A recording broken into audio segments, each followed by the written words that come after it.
Assalamualaikum warahmatullahi wabarakatuh. Yang terhormat, Ibu Aulia Utami Putri, SIP MSI, selaku dosen pengampu mata kuliah pengadaan barang dan jasa. Di sini, sebelum saya melanjutkan analisis saya, izinkan saya untuk memperkenalkan diri. Perkenalkan, nama saya Grista Samamangke dari kelas C Indralaya dengan nomor NIM 07011 2820 25105. Saat ini, saya akan menganalisis penyediaan barang atau jasa pemerintah elektronik yang saya ambil contoh e-katalog. Dan di sini, saya mengambil contoh e-katalog Farmalkes Kementerian Kesehatan Republik Indonesia. Sebelum menganalisis contoh dari e-katalog lebih dalam, alangkah lebih baiknya untuk kita mengetahui apa itu e-katalog. Berdasarkan Peraturan Lembaga Kebijakan Pengadaan Barang atau Jasa Pemerintah (LKPP) Nomor 11 Tahun 2018 tentang katalog elektronik, disebutkan bahwa e-katalog adalah sistem informasi elektronik yang memuat informasi berupa daftar, jenis, spesifikasi teknis, tingkat komponen dalam negeri atau TKDN, produk dalam negeri, produk standar nasional Indonesia atau SNI, produk industri hijau, negara asal, harga dan informasi lainnya dari berbagai penyedia barang atau jasa. Baik, di sini saya akan menganalisis salah satu website katalog, yaitu Farmalkes Kementerian Kesehatan Republik Indonesia di bawah Direktorat Jenderal Kefarmasian dan Alat Kesehatan.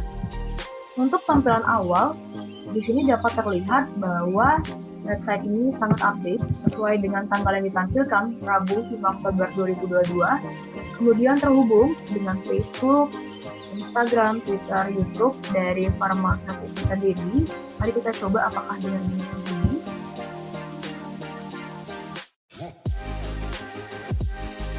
Ya, terbukti bahwa ini terhubung langsung dengan sosial media masing-masing dari Farmalkes itu tersendiri. Baik, langsung saja kita lihat apa saja sih layanan atau sub-sub pilihan dari website ini yang disediakan oleh Farmalkes ini. Yang pertama itu ada profil, seperti biasa isinya visi dan misi, tugas dan fungsi, kemudian struktur organisasi, satuan kerja, profil pejabat. Kemudian berita yang dikeluarkan juga bisa dikatakan update karena terakhir itu dikeluarkan pada tanggal 4 Oktober 2022 dan sudah dilihat oleh 69 orang. Kemudian langsung saja di sini layanan publik. Kemudian langsung muncul ada layanan kefarmasian. Kita akan terhubung dengan Signap, Imani Katalog Obat, Farm, Relationship, Report, PDF, dan Infornas. Kemudian dan ini ke 6 pilihan ini tersendiri itu dapat kita buka masing-masing dan langsung dapat terhubung dengan layanan itu sendiri. Misalnya ada sistem informasi pelaporan penggunaan sediaan jadi narkotika dan psikotropika nasional. Kemudian dari Signap tadi kita beralih ke Imani Katalog Obat.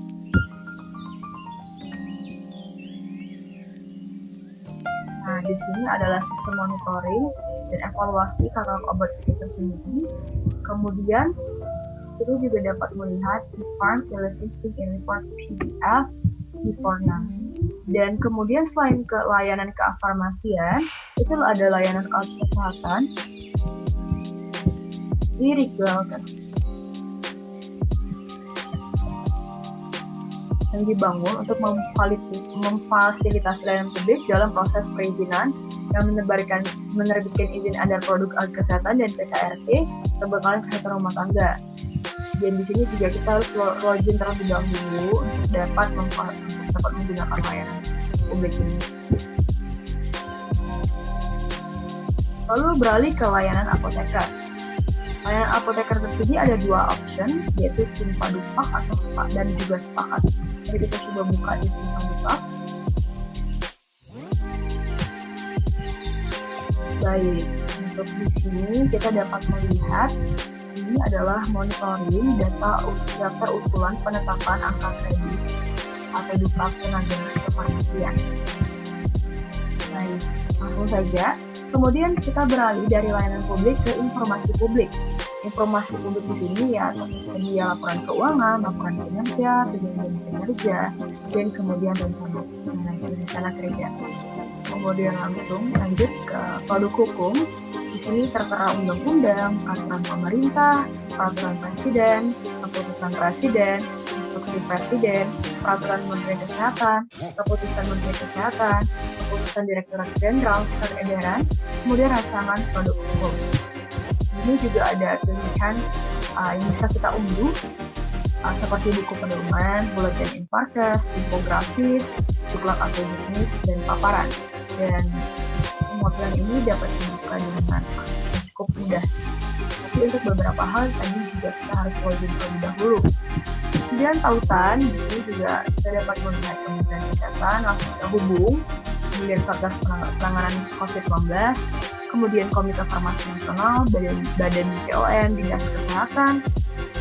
Kemudian di sini ada pilihan pengadaan barang atau jasa pemerintah dan terhubung kepada LPSE Kemkes Go ID. Baik, langsung saja beralih ke Pharma Plus atau ketersediaan obat COVID-19. Kita klik. Yang di sini cukup menarik untuk kita analisis lebih dalam. Pharma Plus, find your medicine here. Jadi di sini kita dapat mencari obat khusus obat COVID-19. Dan lihat ya di tanggalnya update. Website ini sangat update sesuai dengan tanggal ini Rabu 5 Oktober 2022. Ada beberapa pilihan dan kemudian di bawah ini terhubung ke 3.362 apotek. Lihat di sini sangat update. Halodoc, apotek yang terhubung.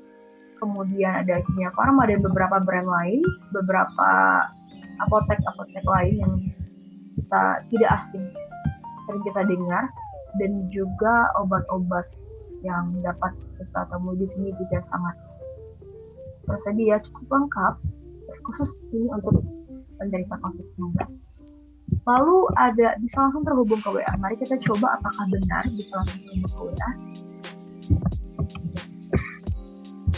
Dan ada disclaimer-nya terlebih dahulu, membeli obat ini melakukan resep dokter.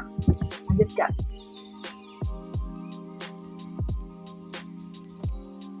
Nah, ternyata terbukti bahwa bisa lanjut ke chat. Untuk menghubungi untuk bagaimana cara kita untuk memesan obat tersebut. Oke, baik. Cukup jelas dan ada banyak jenis dan banyak obat. Kemudian kontak. Oke, di sini untuk menghubungi farmaka itu sendiri kita harus login melalui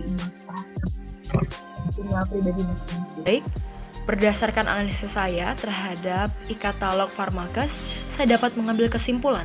Yang pertama, tampilan dari website ini itu sangatlah menarik. Pemilihan warna, background, kemudian infografis yang digunakan sangatlah tepat sehingga ketika kita mengunjungi website ini, kita dapat memiliki rasa ketertarikan untuk menelusuri lebih dalam. Kemudian yang kedua, website ini sangatlah memudahkan pengunjung untuk dalam rangka memerlukan penyediaan barang atau jasa tersebut. Karena dapat kita lihat dari website ini kita dapat terhubung ke kontak-kontak kalau dalam konteks ini adalah yaitu apotek atau penyedia barang dan jasa tersebut. Kemudian yang ketiga, ini sangatlah update, terlihat dari mereka mengupdate berita, kemudian jumlah-jumlah data dan juga hal-hal atau misalnya yang paling terlihat di sini adalah data obat dan sebagainya. Kemudian dari website ini itu menurut saya kelebihannya adalah pengunjungnya dapat dikatakan cukup banyak, bahkan sangat banyak untuk sekelas website dari penyedia barang jasa secara dari pemerintah begitu. Tapi saya juga melihat kekurangannya, yaitu saya melihat hanya satu bagian dari website yaitu e-Fornas yang tidak dapat dibuka. Saran saya adalah website ini sudah sangat baik, sudah sangat menjalankan fungsinya sebagai penyedia barang atau jasa secara elektronik. Mungkin untuk kedepannya agar dapat terus dikembangkan saja, terus berinovasi dalam pembuatan website agar terus dapat berfungsi dan berguna bagi masyarakat. Sekian dari saya mengenai analisis dari penyediaan barang atau jasa secara elektronik. Saya ucapkan terima kasih.